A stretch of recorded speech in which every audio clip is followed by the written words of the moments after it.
Good evening, everyone. This is the Sam Oxer Jr. Show, coming to you live from Frederick, Maryland. We're about 40 miles north of Washington, D.C. Uh, Tonight, I promised you again that we would have, back by popular demand, some stories that just that we have over the years accumulated in the race car business department, whatever you want to call it. First of all, I want to get rid of, not get rid of, the business here about people that helped me along the way, our whole team, really. Uh, some of who are no longer with us. So, anyway, um, I want to thank Bill Coleman, who I just talked to the other day. He's still doing our machine, or in the past, done all our machine work.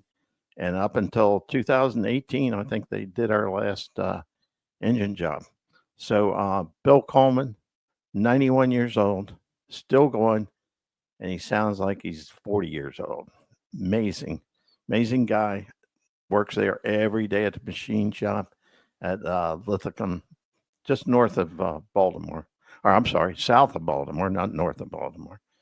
And he did all our machine work, crankshaft work, cylinder block, whatever it took, he did it. And we needed a lot of it, believe me. So anyway, uh, and the other one, Larry Ladd Supporting Service. Larry still going, still busy as ever, and he's still in Laurel area. Uh, so he's still going, and it, these two guys literally, we'd pull in late Sunday night or Monday morning, and we'd have the parts over there. We always did cylinder head work every 2 weeks. So 2 weeks, never let it go longer than that. So we did the valve springs, the whole 9 yards. But anyway, uh, we owe them a gratitude of all the work and times and the push. And we pushed them, believe me, pushed them hard, but they always came through. And I want to thank them for that. I want to thank our crew. My brother Rick, uh, who helped tremendously. Uh, Roger Claxton. I literally went to school with Roger Claxton, and Roger was always there when he was alive to help. And my younger brother, Bobby, he was uh, a tremendous help and kept everyone alive and kicking. Unfortunately, he is no longer with us. He passed on in 2015. But let's see. Don't let me leave anybody out here. Oh, and let me flip something up here. Saturday, Gary Gore had his original Rocking Chair Nationals, and this was the plaque that he gave out. Really nice piece, and for us old people, the Rocking Chair Nationals, as you can see. So I don't know why he meant rocking chair, but I don't have a rocking chair. But anyway, I thank you all that you do, Gary. Every year, uh, he comes through for us. And a special time, my youngest daughter and her granddaughter was there to help receive this plaque. They won't say that, but they were there. Uh, as you can see in the picture there, just an overlay. And of course, none other than Mr. Bill Pratt did the ceremonial deal, and we talked him to death. So we about killed him. But anyway, great job. And having my girls, they had never seen me race. Now, Jennifer probably she won't let me want to hear this, but she probably was, I don't know, 5 years old or something. So, but she never seen me race. So, anyway, quite a deal just to be there. And I love them for it. Of course, they're family. So, anyway, So we'll get on with the show here. This is our second edition. And we're going to start out with, let's start out with lesser of problems. Forgive me if I repeat some of this from the first show. I never listened to my shows, so I don't have any idea what I could have popped up, said something stupid or whatever. So anyway, I'm sure you can tell me if I did. But this car here, okay, in 73, I want to say 73, when we had the gas crunch, we took this car here. We loaded up the car. Oh, I forgot one person. Let me back up crew-wise, and that's Tommy Frazier. Tommy Frazier's still around, and I talk to him quite often. So anyway, he helped us a lot too, especially on this car here. He didn't work on the earlier cars, but this car here, the Pinto, the Don Hardy chassis Pinto. Quite a car. Anyway, we took this car to the Gator Nationals, and during the gas crunch, and we found a I don't know 40 or 50-gallon fuel tank somewhere, stuck it up underneath the body. On the way home, it started leaking. But anyway, besides that, we get the car down there. We're going through tech, and Greg's Exicalis. And first of all, Greg, he hated Fords. I mean, he absolutely despised the Ford. So we're going through tech, and he's checking this and checking that. And so he goes to measure the wheelbase, and he measures number one spark plug with number one spindle. And he starts checking things. And he says the wheelbase is right. He says the spindle location is correct and the number one cylinder is correct. But he says the distance between the rear axle center line and the rear of the door is about 2 inches short. I said, well, I don't know what you're talking about. I said, all I can tell you is that the thing measures right. I mean, what do you want me to do? You know, he said, well, I think you should run back the Heim joints on the bars. And I said, I would no way I'd run those Heim joints back. I said, that's a good way to get killed. I said, I'm not doing that. There's nothing wrong with the car. Oh yeah, there's something wrong with this car. Well, if he'd have just got back about 50 feet and took a look at the side of that car, and in this picture, you can actually see where the front wheel and the rear wheel are about 2 inches forward.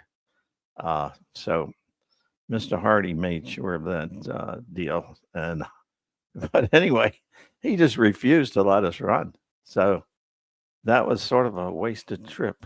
But I never forgave him. But it doesn't matter. He don't care. So he didn't care back then. So Ford, get out of here, you know. So anyway, the next one is a little bit longer. We took this Comet. This was one of the Bill Strop Comets, as everyone knows, 65. And this car here was trouble from the get-go. Bill Strop, I don't know what he was thinking, or maybe it was Al Turner's deal, but the car was just, it had so many things wrong with it. It was pathetic.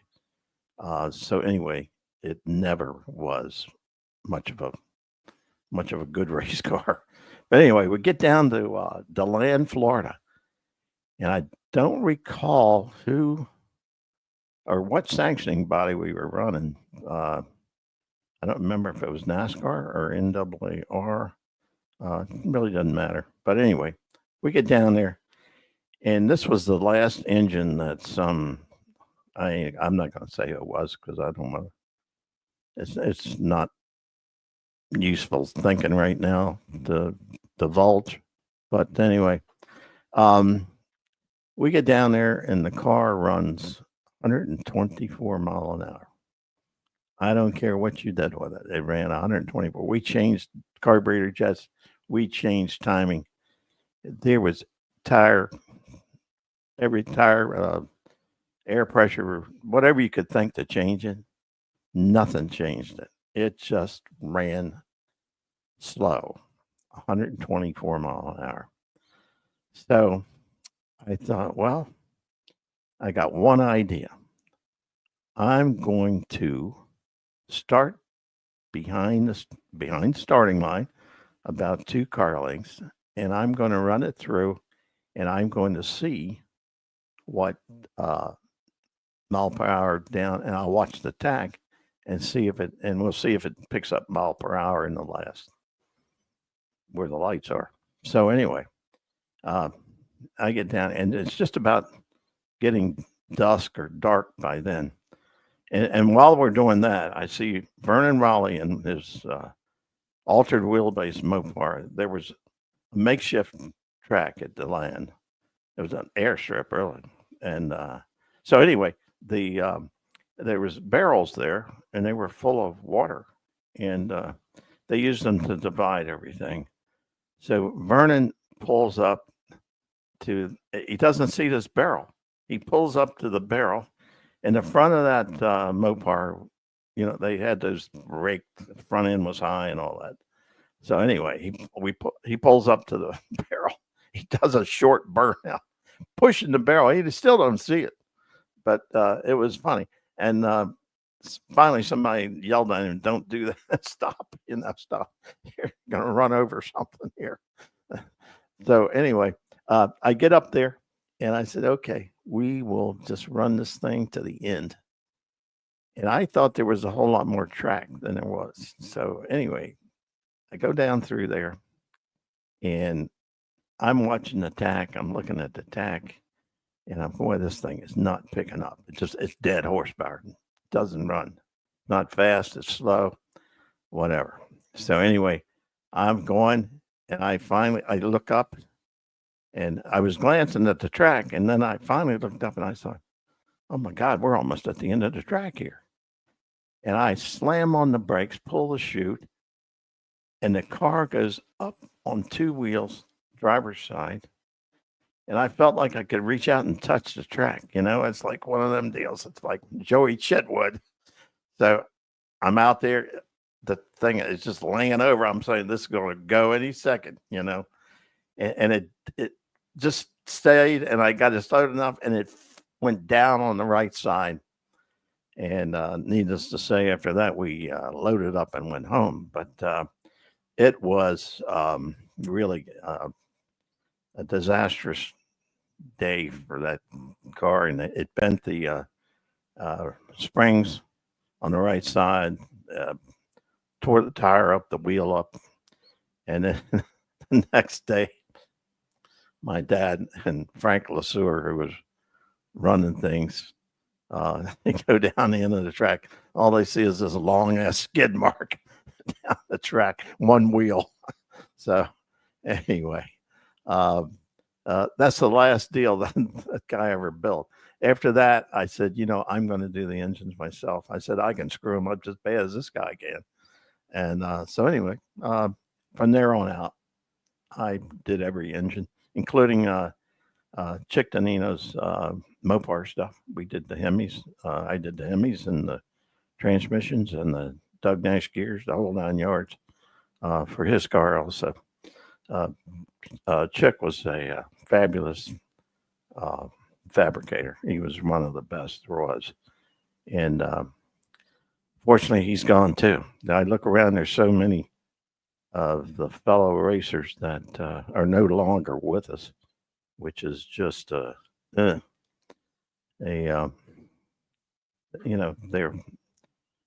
I look at it and I say, what happened, so anyway, on to the next one. The next one is, I can pretty much say this was one of the big, in 4 months time, probably one of the biggest disappointments. Went from the greatest high to the biggest disappointment there. What happened was at the end of '69, We had a fabulous year with the '69 Mustang, the red, white, and blue car. As anyone that knows me probably knows the story there, how great that car was, how good it was, how all the things it won. But anyway, um, end of the year, somewhere around November, and we were deciding what to do, and we got a call from uh, Chrysler people, Mopar, wanting me to switch over to Chrysler, and so they were offered us a good deal, and so naturally we called Ford, said, "Hey, we got an offer from Chrysler, and it looks good." And Jacques Passano says, "Oh, you can't. Please don't switch now. We're going to the following year. We're going to give you everything above and beyond." Now, remember, the trucks came from the dealer, from Henry Woodfield Ford, the equipment to carry it, stuff, and a lot of things that were done back then came through the dealer. But anyway, so Mr. Passano, we're going by his word. Little did we know he didn't know his whatever, but he had led us to believe that we were going to get all this stuff. And I guess maybe maybe he was forthright, honest, and all that stuff. But anyway, so he said, so by then we have to build the Mavericks. We're stretched for time here. We're going to Pomona, and we need a car, 2 cars really, to go there. So we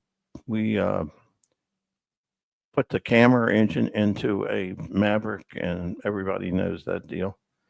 And so we head out. We get to Pomona, and we barely qualify. We don't. I mean, we're running pro stock, what they called pro stock back then. God, what they do today, I can't even. I don't even watch hardly. But anyway, we get out there, and it's a bit of a haul, as we know. But we get out there, and we qualified. Nicholson qualified 15th, and I qualified 16th, and we were hanging on by. And there was only 3 of us. I think there was me, Nicholson, and I think it was Dick Lohr, I think his name was. But anyway, we get out there, qualify, and I think it was either Saturday or Sunday before the race. And the Ford guy, I can't remember which one it was. It was, geez, can't remember his name now. But anyway, they had so many of them, they switched them week by week, whoever your rep was. But anyway, he comes over and he says, I got some bad news. He says, Ford's quitting racing. He said, we're out. We're done. I said, you got to be kidding me. After all that you promised and that, well, nothing we can do about it. We've been told, tell everybody to shut down. And then we've told everyone to go over to Bill Stropp's and grab anything. Just give them your, we had a number, like a social security number, but not a social security number. But anyway, just give them that number and you pick up anything you want in there. Just grab it and go. So anyway, needless to say, we had no choice but to grab it and go. But biggest disappointment I can say in my racing career was that. And the biggest hooray was 4 months earlier, So anyway, we get out there and needless to say, I think we all 3 lost first round. So, but anyway, got out there. We looked like a bunch of gypsies. We went from there down to, from there to Arizona at the track there. Can't remember the name of it. It wasn't what the same track as today. But anyway, we go down there, and from there we went on down to Gator Nationals, and down there, uh, for whatever it was worth, and we were proud of it. We won Best Engineered Car Award with the Maverick, so that was always. I still got the trophy from it, and uh, the other trophy I got. I keep forgetting to show it to everybody, but I've got a Master Mechanics Award from NASCAR, and which that is, it's a gold-plated torque wrench, Sturtevant torque wrench. I don't even think they're in business anymore, but anyway, it's a prize piece. I would never ever sell that, get rid of it, or nothing. That's just never would happen for that.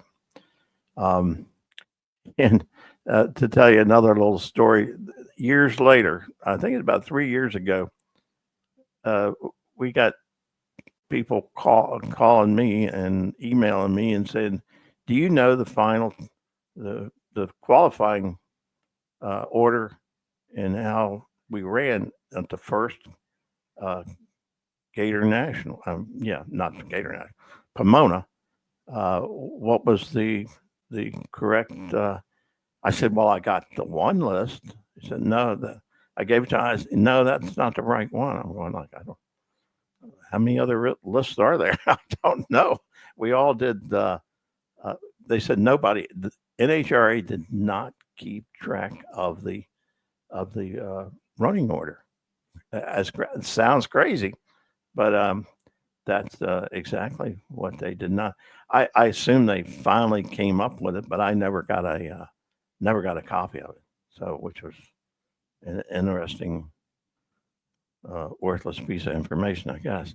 But who needs all that information?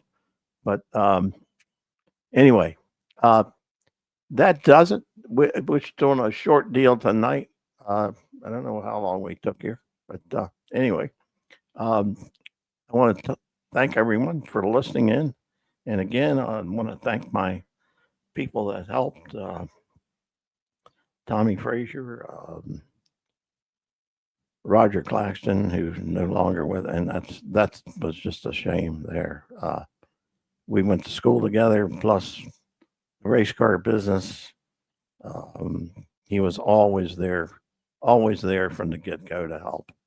And then my brother Rick and Bobby, of course. And so, anyway, thank everyone for listening in tonight, and we will say good night. Oh, I got one other thing. This is worthless information too. First car I ever owned, just a 34 Ford. I bought this car. I think it was $25 or $50. I don't remember. Saved up a customer. We used to live behind the Sinclair gas station, not right behind it, but 400 or 500 feet behind it. And so a customer would come in there. Of course, I'd hang out there all the time. So when I got home from school, I was there. So anyway, the customer had this car in his garage. He said, "I've had this car forever, sitting here." So I bought that car. Like I said, $25 or $50. I can't remember. Doesn't matter. But anyway, the engine was froze up in it, and I think I've told that story. That was really crazy there. But anyway, we got it running, and I tell you, we would run that thing. There was an oval track up in the woods that had been made long before we got there, and we would wear that thing out. And we'd have everybody in the neighborhood would want to drive it. So we're lucky, but it never blew up. I can tell you that. It kept running. We had to push it. In the latter days, the ring sealed so bad, and we had to push it to get it started. But it was fun anyway. All right, everyone, have a great 4th of July, and we shall catch up next week. I have from Ford Motor Company, John Clore. he'll be there with us. He's the guy that makes sure everybody's enthusiastic about the Ford they buy. So I don't know if that's true, but we hope it. We hope it is. But anyway, sort of wild and crazy. But John is a great. I've had him before. He is great entertainment, and we shall see him on the 10th of July. That's Thursday night, I think it is. So anyway, it's what it's supposed to be. All right, everyone, have a good night, a good 4th of July, and amen.